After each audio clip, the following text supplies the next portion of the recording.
Welcome to my gear rundown. This is everything that lives in my camera bag on a normal shoot, except the stand at the bottom, obviously. So, this is what we've got for a standard, just studio shoot. This is the stuff that I'll bring just to make sure I've got all my bases covered for whatever I need. Here we go. First thing, camera body. I'm currently using the Nikon D750, however you say it. I am a Nikon shooter because the first camera I ever brought was a Nikon. An old friend was doing photography at college, gave it up, and I brought all of the gear for a very nice price. So that's why I shoot with Nikon. Next is my latest addition. It's the Sigma Art 35mm lens. Yes, I have lost the bottom cap, but it normally lives on my camera. The only reason it's not on is because I'm doing this video. Super crisp, super sharp, super clean.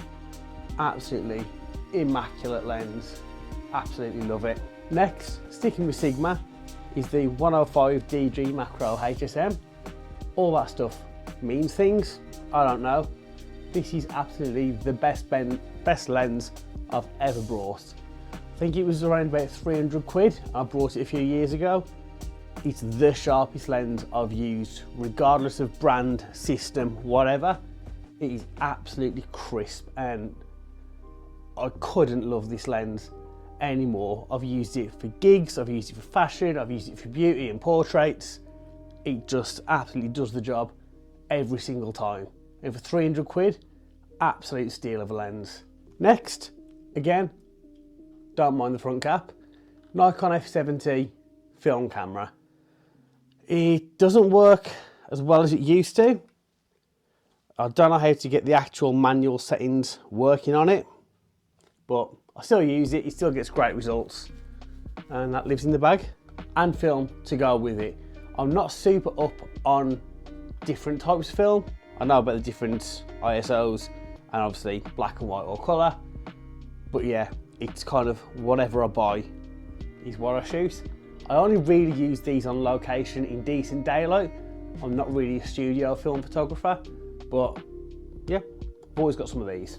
I'm not going to pick up all three, but flash guns, absolutely crucial to have in your bag.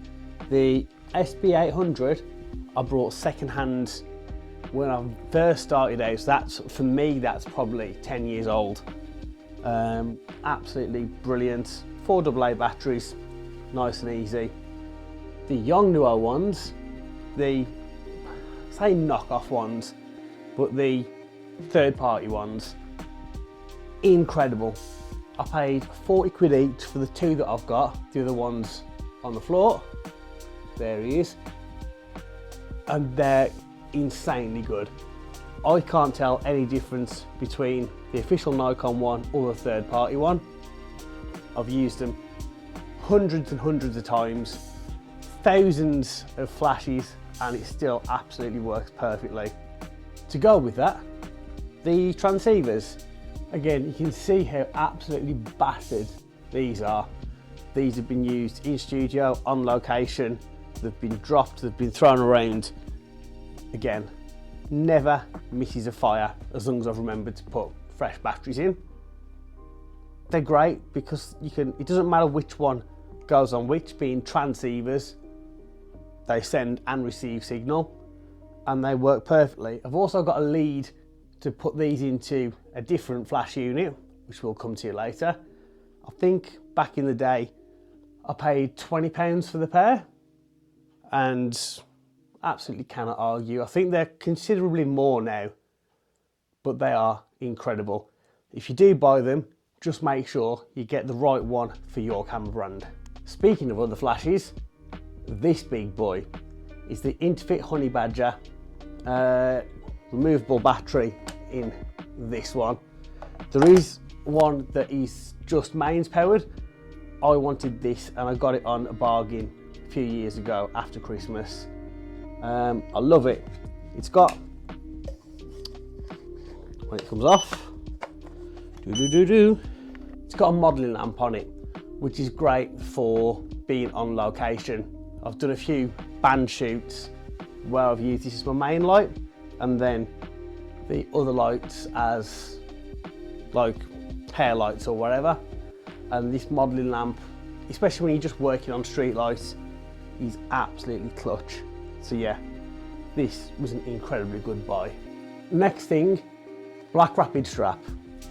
Little pocket in here where I always keep a spare SD card, just in case. The camera's got 2 SD slots in it, but you never know.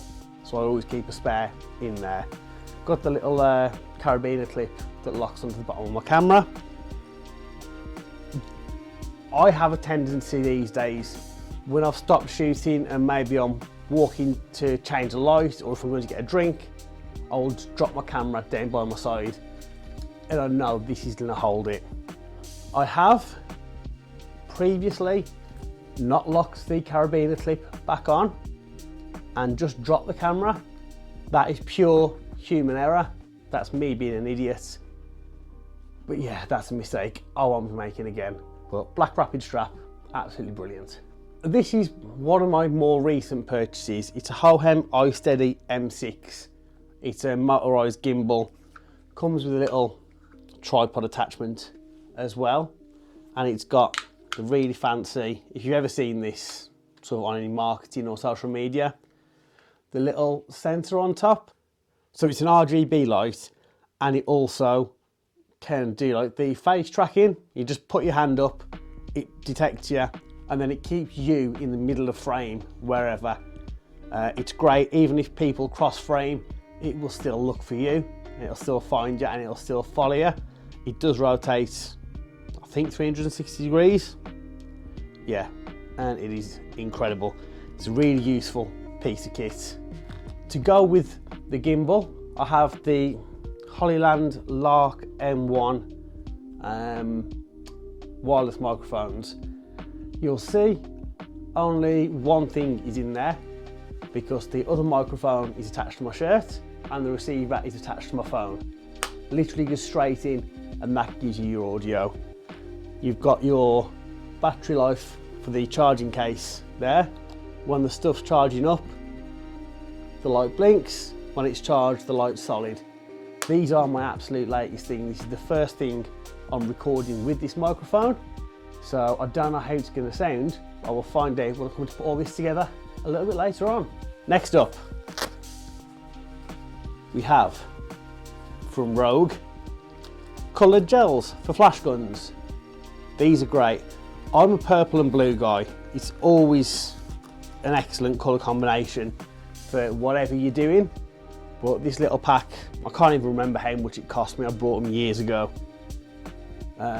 If you just need a pop of colour, something, especially for a hair light, I generally use it for. Or if I'm feeling really fancy, I will put lights directly pointing side on to a model or to a band or whatever, and I'll get a really nice cross colour of light. So they are great for stuff like that. I really like using them for cosplay stuff as well. That works incredibly well. Next thing is a bit more practical. It's a multi-tool. So you've got obviously your pliers on there, nail file if you need nail file, little serrated blade, then you've got an actual blade on there, another serrated blade on there, little saw thing. Incredibly useful just to have on you. I mainly use these, truth be told, for cutting labels off clothes. If a model's just forgot to take them off, especially if I'm on location, chances are I haven't got scissors on me, but I've always got a multi-tool. If anything needs tightening up screwdrivery, I can do that as well. But yeah, I think this cost me about 15 quid and it's coming incredibly useful. Next is this handy little portable foldable beauty dish from Round Flash. I don't even know if they're going as a company anymore, but you can see this has had quite a lot of use. But it's just pop up, pop down. It lives in this lovely little bag, which I generally tie outside of my actual camera bag, just so it doesn't have to go inside there. But I've used this so much There's so many different things and it is excellent. I also have a ring light from the same company. Again, collapsible, just goes on the front of your camera, you put your flash head mounted to the hot shoe inside it, and you get some beautiful catch lights and rings in the eyes. A thing that I like to keep is little bits of glitter. These still sealed NYX glitters, but who doesn't like sparkly things, am I right? Makeup wipes. These are an absolute must on shoots.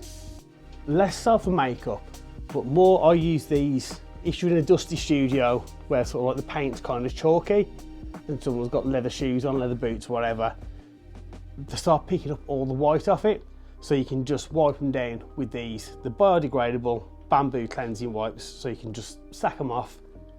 You can pick them up from like Superdrug or Asda or wherever, and they are honestly a lifesaver. The amount of time it saved me from having to edit white marks off shoes is ridiculous. A light stand, nice and portable. Can put my flash guns or my big boy light on it if I need to. Super portable, not a lot of extra carriage. Bag on the back, this in one hand, absolutely sound. And then you can get some nice studio-y lighting wherever you are. Right, last couple of things. Something that's become more and more important recently is a power bank.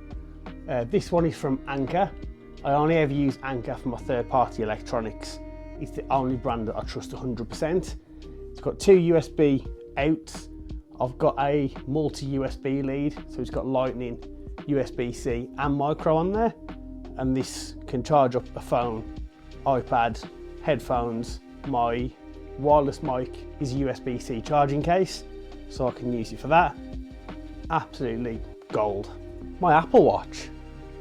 Now, this is coming surprisingly great. I didn't know it had this function when I did it, but I use this to trigger my phone, which this is currently being recorded on, to start recording for behind the scenes. If I'm just using the gimbal remotely, got it set off to the side for like time lapse or something, I can just bang my phone on, get it triggered with my watch, and it's absolutely great. Or if I've got like a little Gorilla Pod or something, and I've got that separate, I can just use that. And I don't have to worry about going back and forward to the phone. Then there's me, but I don't go in the bag. So we're gonna get all this into that bag. Here we go.